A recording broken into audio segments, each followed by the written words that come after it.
ಹಿಂದೂಗಳ ಭಾವನೆಗೆ ನೋವುಂಟು ಮಾಡುವ ರೀತಿಯಲ್ಲಿ ಹೇಳಿಕೆ ನೀಡಿರುವ ಸಾಣೆಹಳ್ಳಿ ಪಂಡಿತಾರಾಧ್ಯ ಶ್ರೀಗಳ ವಿರುದ್ಧ ದಾವಣಗೆರೆ ಬಡಾವಣೆ ಪೊಲೀಸ್ ಠಾಣೆಗೆ ದೂರು ನೀಡಲಾಗಿದೆ ಎಂದು ಹಿಂದೂ ಹಿತರಕ್ಷಣಾ ಸಮಿತಿ ಸಂಚಾಲಕ ಸತೀಶ್ ಪೂಜಾರ್ ತಿಳಿಸಿದರು. ಸುದ್ದಿಗೋಷ್ಠಿಯಲ್ಲಿ ಮಾತನಾಡಿದ ಅವರು, ಸ್ವಾಮೀಜಿ ಅವರು ಹಿಂದೂ ಧರ್ಮದ ವಿರುದ್ಧ ಅನಿಷ್ಠ, ಅನೈತಿಕ ಸೇರಿದಂತೆ ವಿವಿಧ ಪದಗಳನ್ನು ಬಳಕೆ ಮಾಡಿದ್ದು ಇದರಿಂದ ನೋವುಂಟಾಗಿದೆ ಎಂದರು. ಶ್ರೀಗಳು ಸಮಾಜ ತಿದ್ದಬೇಕಾದವರು. ಅವರು ಹಿಂದೂ ಧರ್ಮದ ಬಗ್ಗೆ ಅವಹೇಳನಕಾರಿಯಾಗಿ ಮಾತನಾಡಿರುವುದು ಖಂಡನೀಯ ಎಂದರು. ಆ ವಿಷಯದಲ್ಲಿ FIR ಮಾಡಕ್ಕೆ ಹೋದ್ವಿ. ಮೊನ್ನೆ ಏನವರು ಹೇಳಿದರು, ಅನಿಷ್ಟ,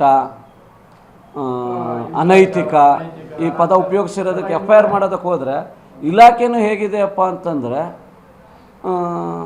ದೊಡ್ಡ ಸಮುದಾಯದ ಸ್ವಾಮೀಜಿಗಳು ಇವ್ರ ಮೇಲೆ FIR ಮಾಡಿದರೆ ನಮ್ಮನ್ನೆಲ್ಲಿ ಟ್ರಾನ್ಸ್ಫರ್ ಮಾಡ್ತಾರೇನೋ ಅನ್ನುವ ಭಯ ಇಲಾಖೆಯವರಿಗೂ ಕಾಡ್ತಾ ಇದೆ. 3 ದಿವಸ ಆಯಿತು FIR ಮಾಡೋದಕ್ಕೆ ಕೊಟ್ಟು, ನಾವು ಎನ್ಕ್ವೈರಿ ಮಾಡಿ ಆಮೇಲೆ FIR ಮಾಡ್ತೀವಿ ಅಂತ ಇದ್ರು. ಇನ್ನೂ FIR ಮಾಡ್ತಾ ಇಲ್ಲ. ಇವತ್ತು ಸಂಜೆ ಮಟ್ಟ ಟೈಮ್ ಕೇಳಿದ್ದಾರೆ ಅವರು ಬಡಾವಣೆ ಸ್ಟೇಷನಲ್ಲಿ. ಅಲ್ಲ, ಈಗ ಬಂದಿರತಕ್ಕಂತಹ BNS ಅಲ್ಲಿ 14 ದಿವಸ ಸಮಯ ಇರುತ್ತೆ FIR ಮಾಡೋದಕ್ಕೆ. ಅಂದರೆ ಅವರು ಎನ್ಕ್ವೈರಿ ಪೀರಿಯಡ್ ಅಂದರೆ ನಡೆದಿರ್ತಕ್ಕಂಥದ್ದು ಹೊಸದುರ್ಗದಲ್ಲಿ ಹೊಳಲ್ಕೆರೆಯಲ್ಲಿ ಆಗಿರೋದ್ರಿಂದ ಅಲ್ಲಿ ಎನ್ಕ್ವೈರಿ ಮಾಡಿ ನಾವು ಆಮೇಲೆ FIR ಮಾಡ್ತೀನಿ ಅಂತ ಅಂದಿದ್ದಾರೆ ಇವರು.